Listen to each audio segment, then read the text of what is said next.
अस्सलाम वालेकुम और खुश आमदीद। लेक्चर का बाकायदा आगाज़ करने से पहले आइए देखते हैं कि हम इस लेक्चर में क्या पढ़ने वाले हैं।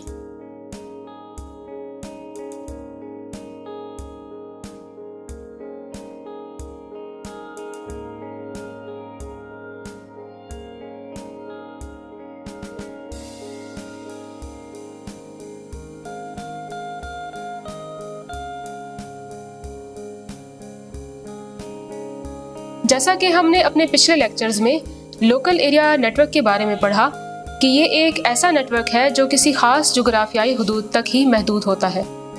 इस नेटवर्क के थ्रू मुख्तलिफ डिवाइसेस को आपस में कनेक्ट किया जाता है ताकि वो बाहम कम्युनिकेट कर सकें और आपस में इंफॉर्मेशन वगैरह शेयर कर सकें।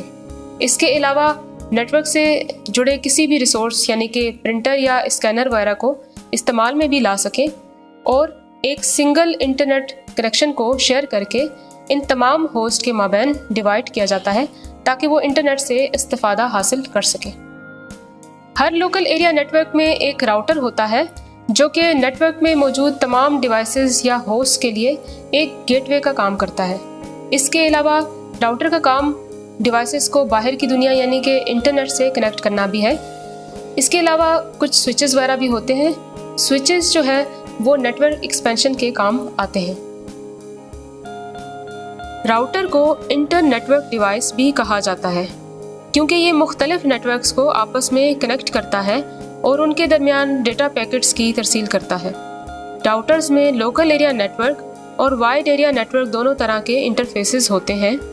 राउटर के लोकल एरिया नेटवर्क इंटरफेस से हम लोकल एरिया नेटवर्क में मौजूद मुख्तलिफ डिवाइसेस को कनेक्ट कर सकते हैं, जबकि इसका वाइड एरिया नेटवर्क इंटरफेस किसी दूसरे नेटवर्क से कनेक्ट करने के काम आता है।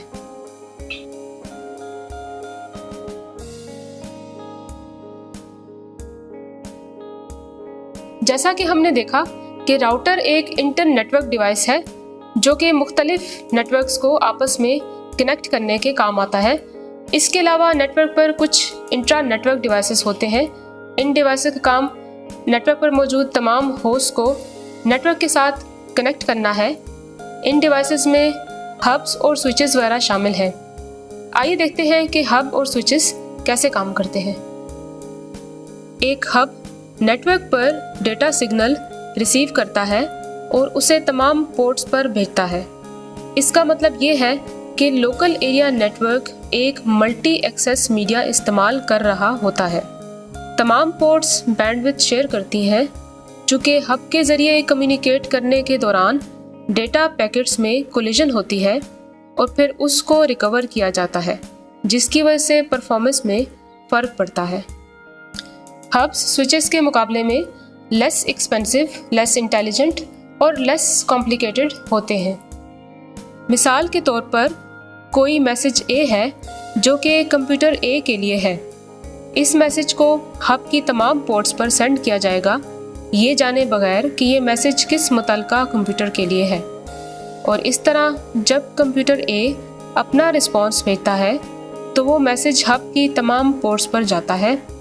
हब के केस में मैसेज तमाम कंप्यूटर्स को जाता है और हर कंप्यूटर उसको रीड करता है, ये जानने के लिए कि आया ये मैसेज उसके लिए था या नहीं। एक स्विच नेटवर्क से एक फ्रेम मौसूल करता है और उन्हें मुतल्लिका होस्ट तक पहुंचाता है।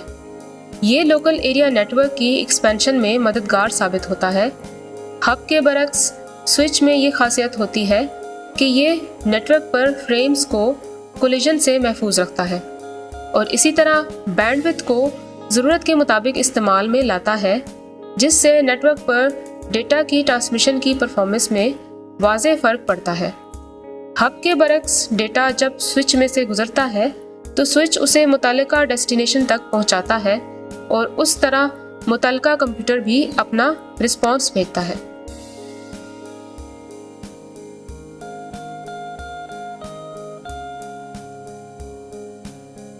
एक ऑर्गेनाइजेशन में यूज़र्स की रिक्वायरमेंट्स को मद्देनज़र रखते हुए हम अपने लोकल एरिया नेटवर्क की डिज़ाइनिंग के बारे में प्लान करते हैं और साथ साथ हम कॉस्ट इफ़ेक्टिव सॉल्यूशंस भी निकालते हैं।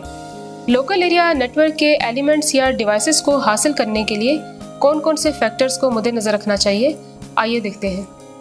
लोकल एरिया नेटवर्क के डिवाइसेस को परचेज करने का जो पहला और इम्पॉर्टेंट फैक्टर है वो है कॉस्ट। मिसाल के तौर पर हम अपने लोकल एरिया नेटवर्क के लिए एक स्विच परचेज करने जा रहे हैं, तो हम सबसे पहले ये देखेंगे कि उस स्विच की कैपेसिटी क्या है, यानी कि उसके अंदर कितनी पोर्ट्स मौजूद हैं, और उसके बाद हम ये भी देखेंगे कि हर पोर्ट में लोकल एरिया नेटवर्क की क्या स्पीड सपोर्ट करती है। यानी कि ये देखा जाएगा कि उस स्विच की पोर्ट्स 10, 100 या 1000 मेगाबिट्स पर सेकंड वाले नेटवर्क में से किस नेटवर्क को सपोर्ट करती हैं। इसके अलावा स्विच की ख़रीदारी से पहले ये देखा जाएगा कि वो स्विच हमारे नेटवर्क को कितना इंटेलिजेंटली हैंडल कर सकता है। 100 मेगाबिट्स पर सेकंड वाले नेटवर्क को फास्ट इथरनेट और 1000 मेगाबिट्स पर सेकंड वाले नेटवर्क को गीगाबिट इथरनेट भी कहते हैं। 10 मेगाबिट्स पर सेकंड्स वाले नेटवर्क्स आजकल प्रैक्टिकली अनअवेलेबल हैं। इसी तरह नेटवर्क हब्स भी इस्तेमाल नहीं हो रहे क्योंकि उनकी जगह नेटवर्क स्विचेस ने ले ली है। मार्केट में 8, 16, 24 और 28 वगैरह पोर्ट्स की स्विचेस आसानी से दस्तयाब हैं। किसी भी तादाद के पोर्ट्स के स्विच में एक पोर्ट नेटवर्क के साथ अटैच की जाती है, जबकि बाकी पोर्ट्स को मुख्तलिफ डिवाइसेस या होस्ट को कनेक्ट करने के लिए इस्तेमाल किया जाता है। नेटवर्क से मुराद राउटर, DHCP सर्वर या कोई प्राइमरी स्विच हो सकता है।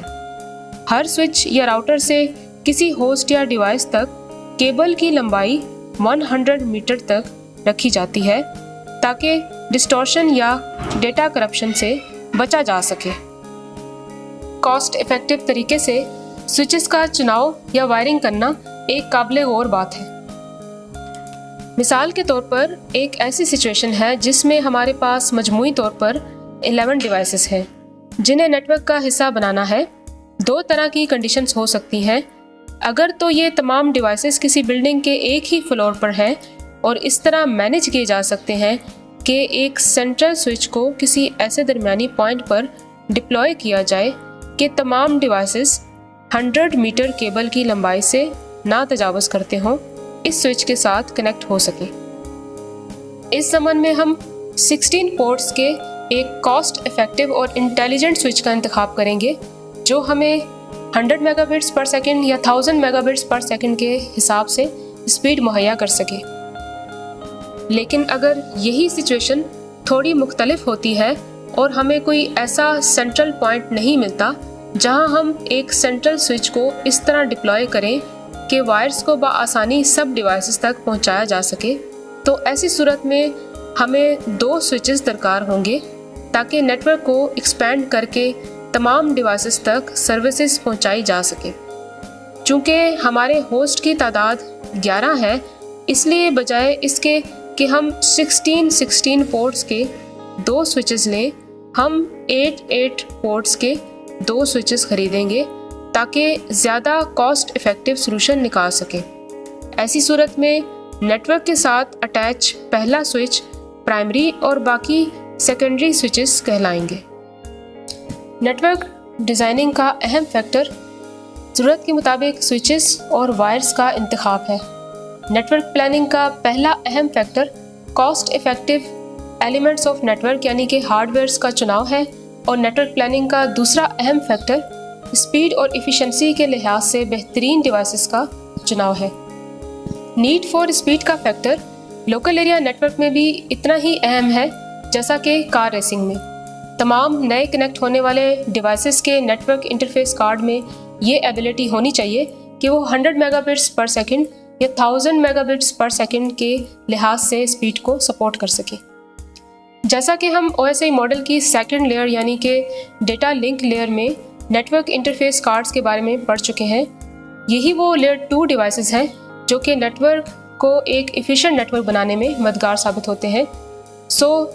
एफिशिएंट नेटवर्क बनाने के लिए लेयर 2 के डिवाइसेस का इंटेलिजेंटली इंतखाब एक अहम पेशरफ्त है। नेटवर्क इंटरफेस कार्ड कोई भी हो, ताहम इस बात का ख्याल रखना इंतहाई अहम है कि सेंट्रल डिवाइस जो कि इन तमाम डिवाइसेस को कनेक्ट करेगा मैक्सिमम स्पीड को सपोर्ट करे।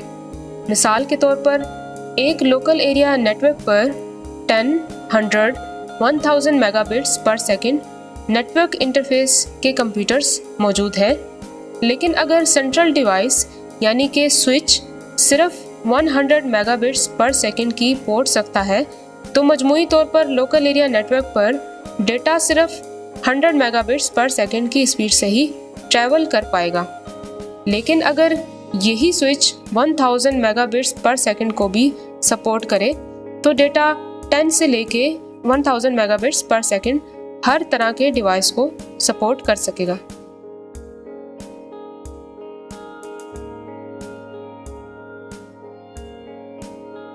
जैसा कि हमने देखा कि स्विच को परचेज करने से पहले चंद ज़रूरी बातों का ख्याल रखना पड़ता है।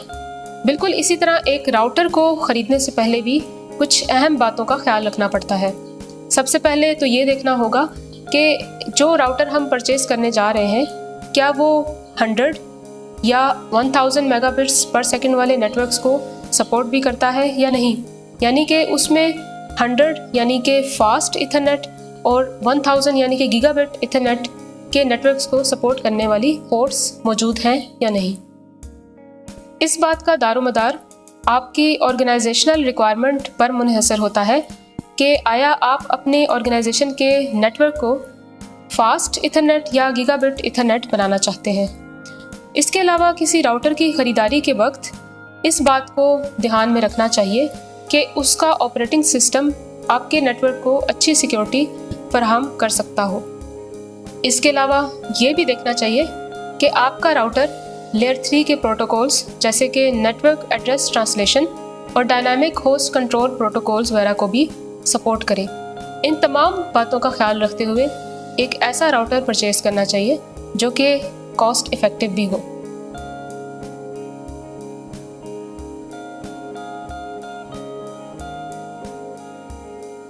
लोकल एरिया नेटवर्क की केबलिंग के दौरान बुनियादी तौर पर 4 एरियाज़ को कंसिडर किया जाता है। नंबर 1 यूज़र्स का वर्क एरिया, मतलब जहाँ पे यूज़र अपना काम करेगा और अपना कंप्यूटर वगैरह रखेगा। नंबर 2 आईटी रूम, यानी कि वो रूम जहाँ पे routers, switches, primary switches, servers वगैरह को डिप्लॉय किया जाता है। नंबर 3 बैकबोन केबल, यानी कि वर्टिकल केबल की लोकेशन। इसके अलावा हॉरिजेंटल केबल की लोकेशन। लोकल एरिया नेटवर्क में इस्तेमाल होने वाली केबल यूटीपी केबल होती है। यूटीपी से मुराद है अनशील्डेड ट्विस्टेड पेयर केबल। ये केबल कॉपर वायर्स की बनी होती है। ये केबल किस तरह से तैयार की जाती है इसको हम अपने आइंदा लेक्चर्स में पढ़ेंगे।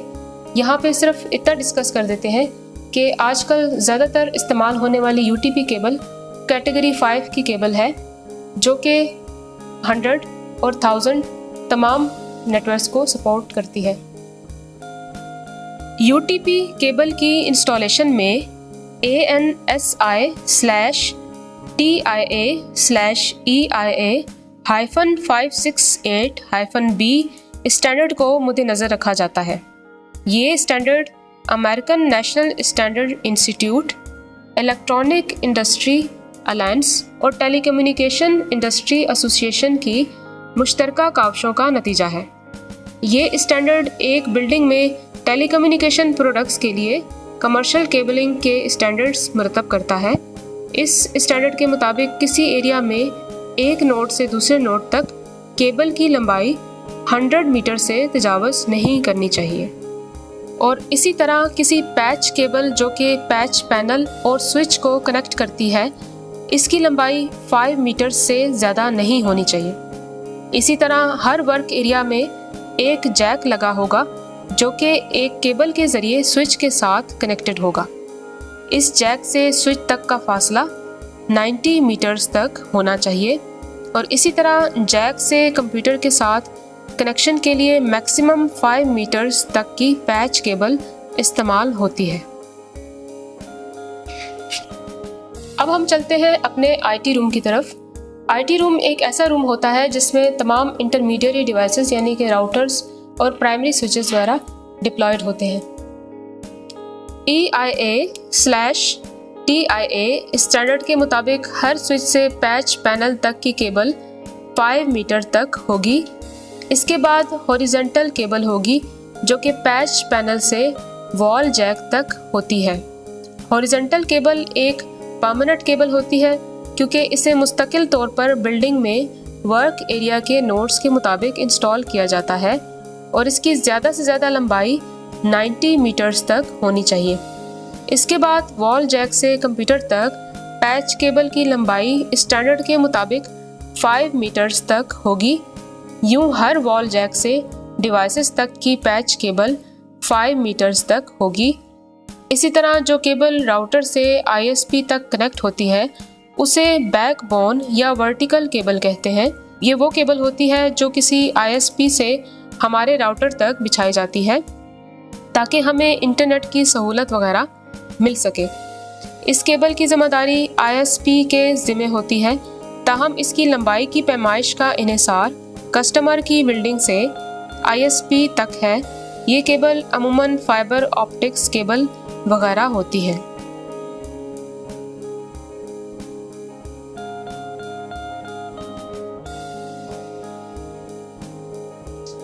एक बेहतरीन नेटवर्क की डिज़ाइनिंग में फिज़िकल मीडिया यानी कि केबल्स का चुनाव इंतहाई अहम अमर है।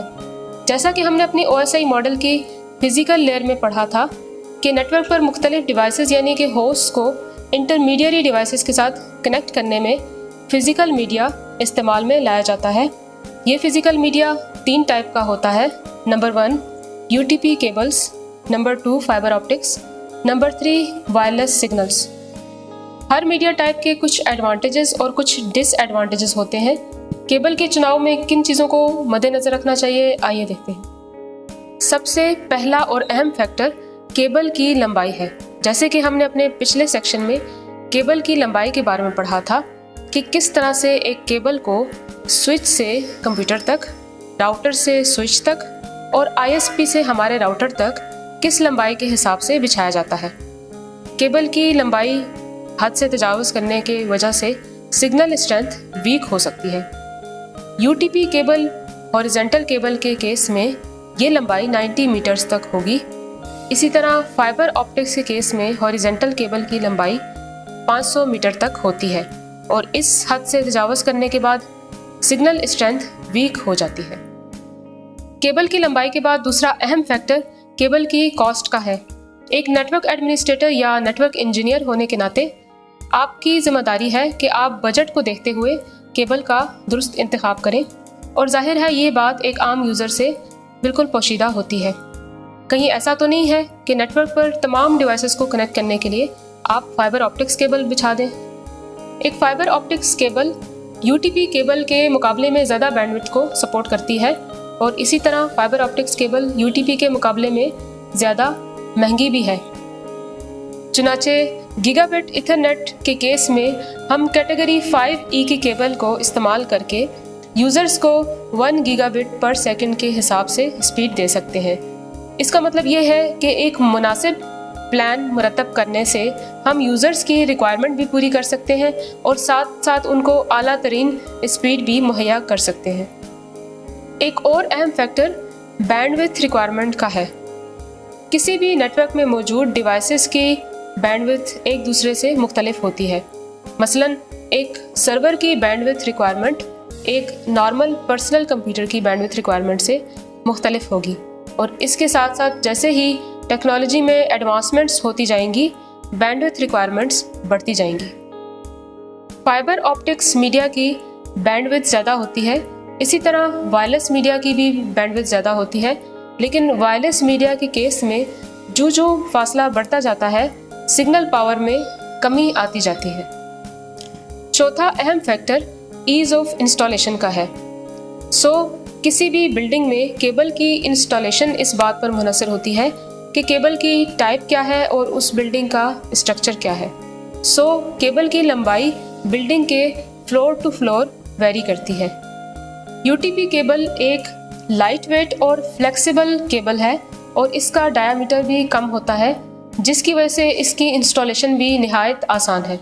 इसके अलावा UTP केबल के RJ45 कनेक्टर्स कीमत में इंतहाई कम और इंस्टॉलेशन में बहुत आसान होते हैं। फाइबर ऑप्टिक्स केबल में एक थिन फाइबर गिलास होता है इसका डायामीटर UTP के मुकाबले में ज़्यादा होता है। फाइबर गिलास की वजह से इस केबल को मोड़ना मुश्किल अमल है। इस केबल की इंस्टॉलेशन के लिए एक मखसूस इक्विपमेंट दरकार होता है। इसी तरह वायरलेस नेटवर्क की इंस्टॉलेशन वायर्ड नेटवर्क के मुकाबले में एक इंतहाई आसान अमल है, क्योंकि वायर्ड नेटवर्क में केबल की इंस्टॉलेशन एक पेचीदा और मेहनत तलब काम है, जबकि यही काम वायरलेस नेटवर्क में चंद वायरलेस राउटर्स और एक्सेस पॉइंट्स सरंजाम देते हैं।